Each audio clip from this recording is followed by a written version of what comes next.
Quiet, please.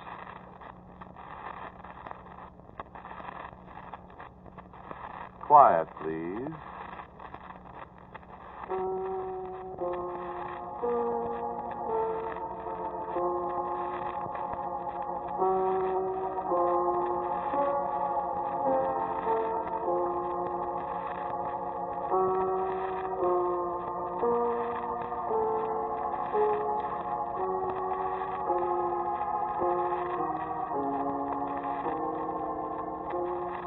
The Mutual Broadcasting System presents Quiet, Please, which is written and directed by Willis Cooper and which features Ernest Chappell. Quiet, Please for tonight is called Green Light.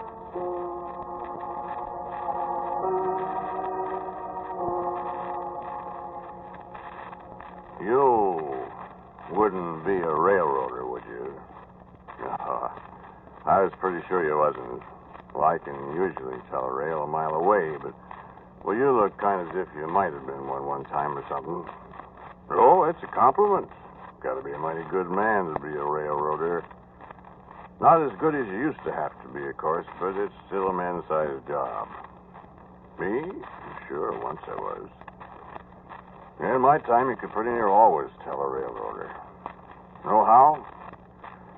Well, sir, if he had a thumb or a couple of fingers missing, you could tell he was a brakeman. One of them old-time coupling pins, you know. More three-fingered brakeman. And if you seen a fellow with one leg, you was pretty certain he's a railroader. Yeah, 'cause there wasn't so many wars and automobiles and things like that to cut a fellow's leg off then. Pretty near always he left it on a railroad track summers. Sure, that's how I lost mine. Yeah. Lost it a long time ago. Long time ago that was, see? Phil Connor's my name. Pleased to meet you. I'm getting on the chief at 12:01. First time I ever been on one of them streamliners. First time I ever rode behind a diesel engine, too. We're going to California. And meet my girl. I ain't seen her in 42 years. She married another party, and then he passed away last May, and she got to writing to me. So I'm going to go see her. Got rid of a lot of my pride in 42 years. Yeah, sure have. Pride? Oh. Well, I wasn't going to let her marry a fella with one leg, see?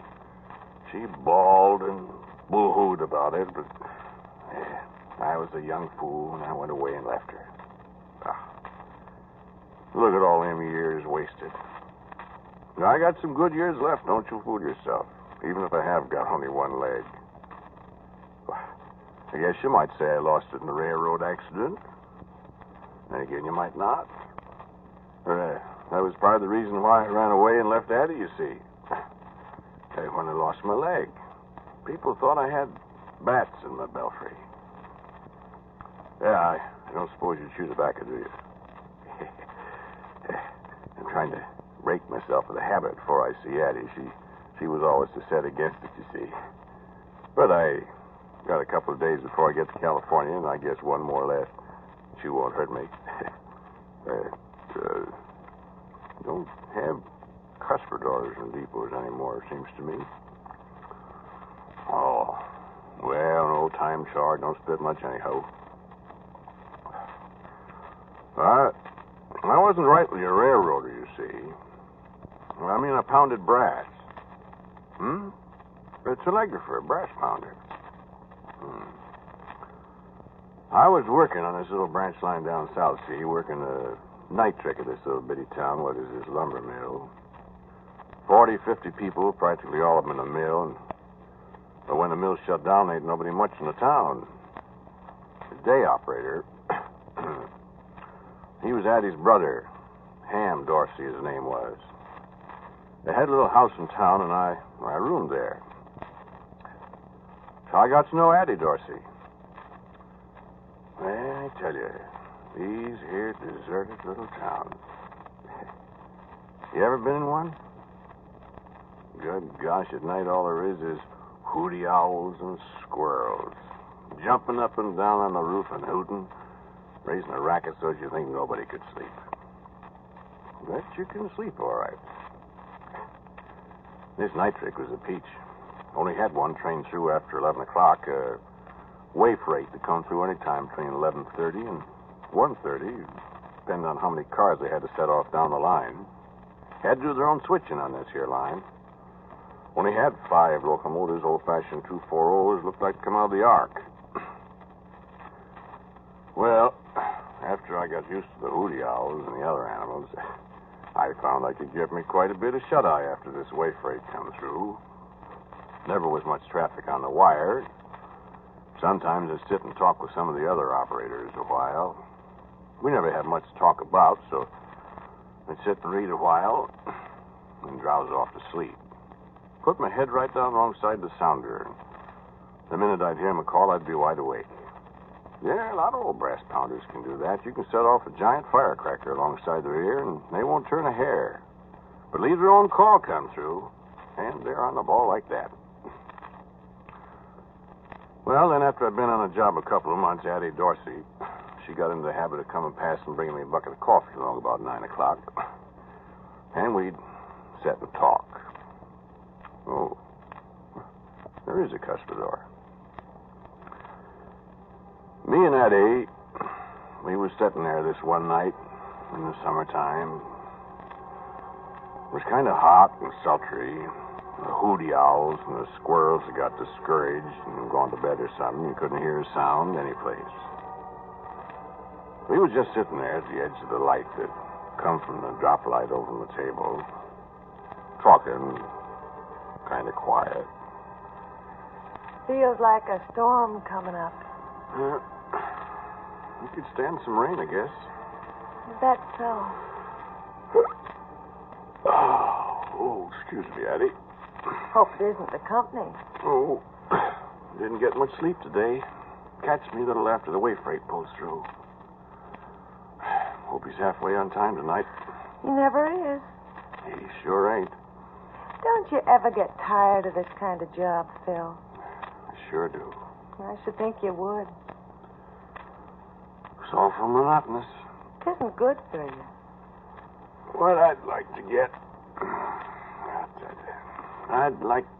do is get me a job with one of the telegraph companies.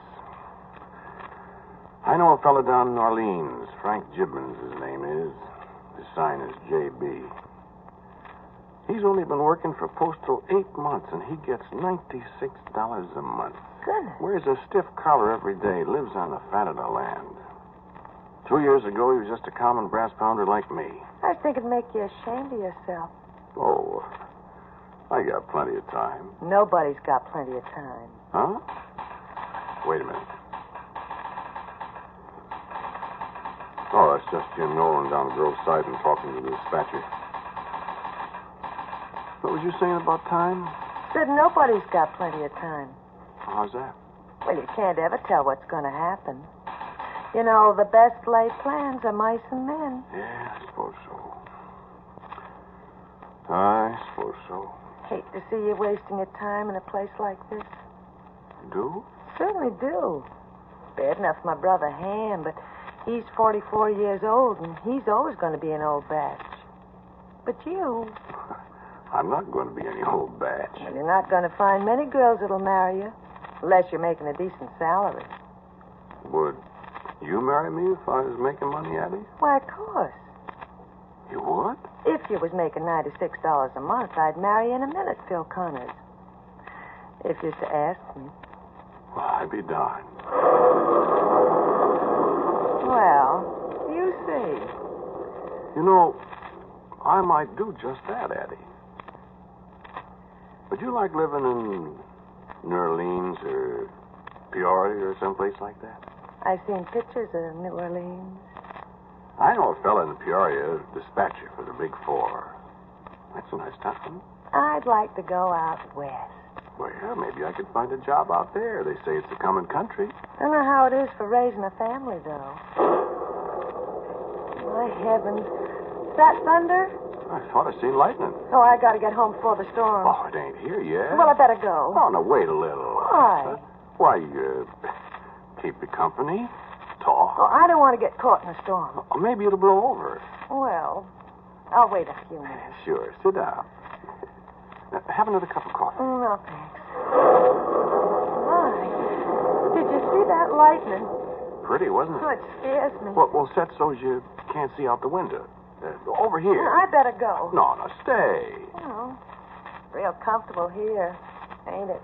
Turn your chair around, Daddy. Like that, you see? Now you can't see the light. Is it better? Oh, it's fine. Phil, I gotta go before the storm hits. Sure. Addie, you were saying something about raising a family. Now, we're not married yet. I know. Like as not, we won't be. You probably got another girl somewhere. No, I haven't. You sure you ain't? Well, you're the first girl I ever seen that I'd want to marry, Addie. Are you popping the question, Phil? I popped it a while ago. You said yes. If you get a good job. I'll get a good job, Addie. Well, then. What'd you do, if I was to ask you for a kiss? Expect I'd give it to you. Seeing we're engaged.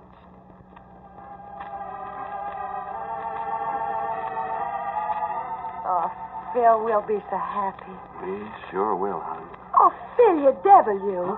What's the matter? It's raining. Why, sure. It's been raining for 5 minutes. Oh, you did that on purpose. Well, I didn't make it rain. Yeah, but you made me turn away from the window so as I couldn't see it rain. Well, I want you to stay here a while. I got a notion to go right home in the rain anyhow. Oh, no. Oh, my gracious, it's just pouring. Well, you'll have to stay here a while now. Oh, I could kill you. Oh, come on. It ain't so unpleasant as all that, is it? Well, could be worse, I suppose. Dear, this storm will probably last all night. Well, hardly ever does. Oh, hand me some coffee. Might as well make the best of it. Sure. Coffee's cold, I'm afraid. Oh, I don't mind.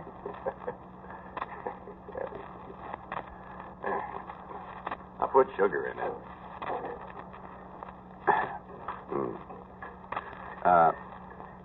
How big a family was you figuring on us having? Oh, not a very big one. Big families are awful expensive to raise. 2 boys, maybe, and 3 girls?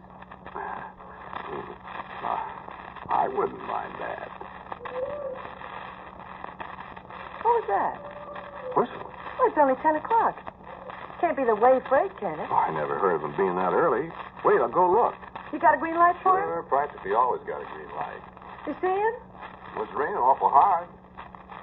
Yeah, there's his headlight. Well, if it's that freight and they're going to stop here, I'm going to run. I don't want that crew to... Oh, tain't him. And he ain't going to stop, whoever he is. Why, he's really highballing. It's an extra. I can see his green markers. Well, who could it be? Well, I don't know, but I'm going to find out. Let's go outside. Well, hurry up. Hey, look at that engine. Well, that's a 6/8-wheeler. Well, what about it? Well, he ain't got any of them on this line. You suppose you could have got lost or something? I don't know, but he sure got the Johnson bar over in the corner hole.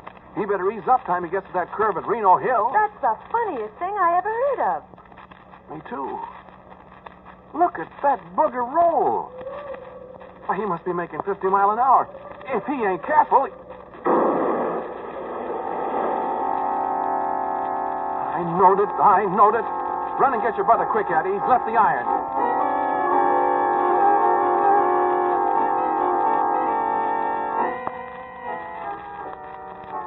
So, I quick run inside and got the dispatcher and told him about this here train and the way he piled up, and all he said was, "What train?" Appears he didn't know no more about it than I did, so I ran outside and set the board red against the way freight so as he wouldn't pile up on top of this here wild train. I got me a lantern and I run down the track like a bat out of the bat place, and Addie, she was waking up her brother and the rest of the people in town. The rain was coming down fit to kill. Well, sir, you know what?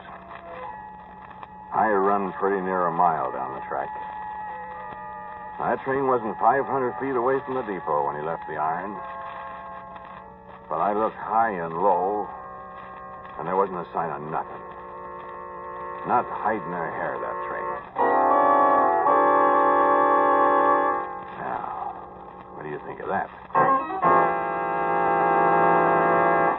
Well, Addie and her brother sure roused up the town, and a couple of fellas got out a handcar, and they pumped it all the way down to the next flag stop. They couldn't find hide in her hair, but neither. And the wires was jumping. Everybody from the master mechanic down to the section bosses was asking questions. And if you think I didn't have a great time answering them, man. Well, you see, I couldn't call in Addie for a witness. Well, how would that look? You know. Oh, she wanted to get me out of the sandy I got myself into, and her brother Ham said she should, too, but yeah, I wouldn't leave her do it. Well, I got off with a warning.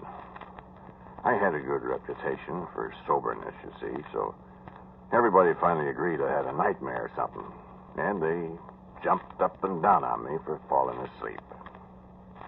Then I took a lot of kidding from the other operators along the line. Got pretty doggone tired of it, too. Well, Ham and me, we had a lot of discussion about it, and Ham, he said it probably was a ghost train. Said he'd heard about ghost trains before. Like President Lincoln's funeral train that they see every once in a while, running along slow in the night, all draped in black, and the bell tolling like a church bell. Never heard of that? Well, you ask old-time railroaders sometime. Well, one thing was, Addie never come around to the depot nights anymore. But we talked a lot. Don't you see, Phil? This is the best time for you to get out of here now and go somewhere else and get a job. I don't see it, Addie. Well, everybody's making jokes now about you. It ain't no joke to me, Addie. I know, Phil. Didn't I see it with my own eyes? Well, sure, but... But what? Well, I ain't going to leave here till I find out what this thing was. Oh, Phil. Listen, Addie. A thing like this can follow a man all his life. Well, I'd go asking for a job with Postal or Western Union or somebody.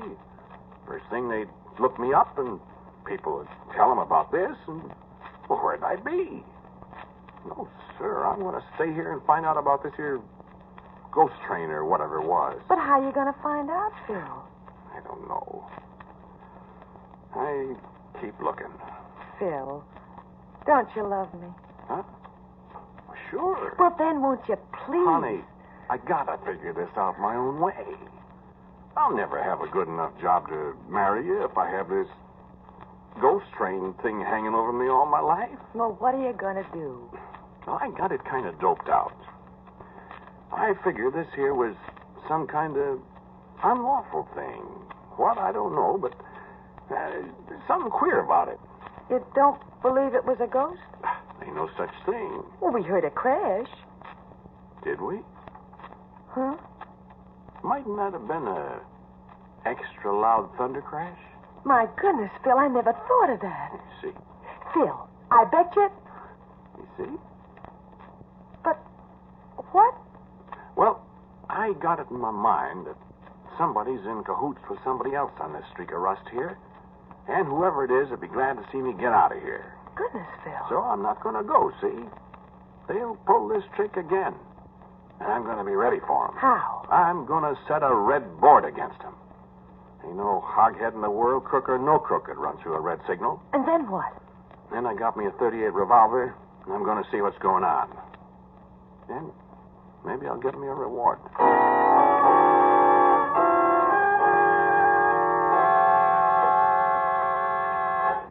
So, that's how I got my leg cut off.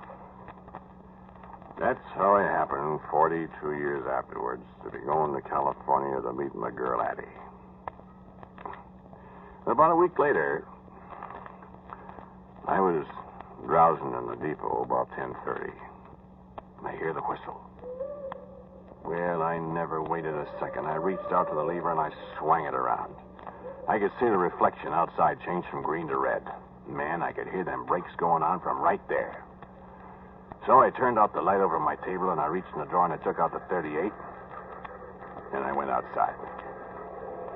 And that big 6/8 wheeler eased right up alongside of me. And the only light there was from his headlight up ahead, and the little green marker lights on the engine, and the red from a semaphore. So I just stood there, waiting. And nothing happened. Nobody said nothing for the longest time. And then a great big fellow was standing right there by my side. He surprised me so I dropped the revolver. He just laughed. Well, you stopped us, boy. I sure did. Well, that's fine. Who are you? Listen, boy, we gotta get going. And I was kicking around the cinders for my revolver, but I couldn't find it. He said again. Listen, boy, we gotta get going. What do you mean, we? You and me. Oh, no, you don't, mister. Sure, boy. I gotta get me a fireman. What are you talking about? Give me a green light, boy, and climb aboard. I won't do it. Oh, sure you will. And sure enough, I did. I don't know how or why I'd done it, but I turned around, I set the board clear, and the light was green again. Then I felt myself taking hold of the grab irons, and I climbed up into the cab. I hit the deck. The engineer, he says, Grab a shovel, boy. Get to work. We're gonna roll. and I felt something like a kind of song going through my head. And he leans over and he says, What's your name, boy? and I told him, Bill Connors. And I said, what's yours, mister? And he laughed, and he said, Why, my name's Jones, boy. Casey Jones. He said to the fireman, boy, you better jump, 'cause there's two big locomotives that are gonna to bump. sure. They bumped all right. I didn't jump in time. And Addie found me there on the right of way with my leg cut off. There wasn't hide nor hair or any train wreck or anything. Just nothing. Hand me my crutches, would you?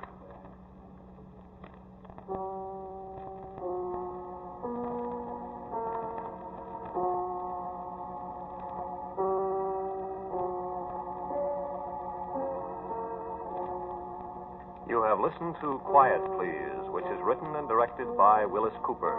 The man who spoke to you was Ernest Chappell. And Addie was Ann Seymour. The engineer was Gus Gordon. And the singer was Bill Huggins. Original music for Quiet Please is composed and played by Albert Berman. Now, for a word about next week's Quiet Please, here is our writer-director, Willis Cooper. Next week's Quiet Please is called Pathetic Fallacy, in which I shall attempt to dramatize a figure of speech. I shall probably be about as much surprised as you are. Next Monday night, Quiet Please will be heard at a new time over most of these mutual stations. Consult your local paper for time and station. And so, until next week, I am quietly yours, Ernest Chappell. Quiet Please comes to you from New York and will be heard next week at 9:30. This is the Mutual Broadcasting System.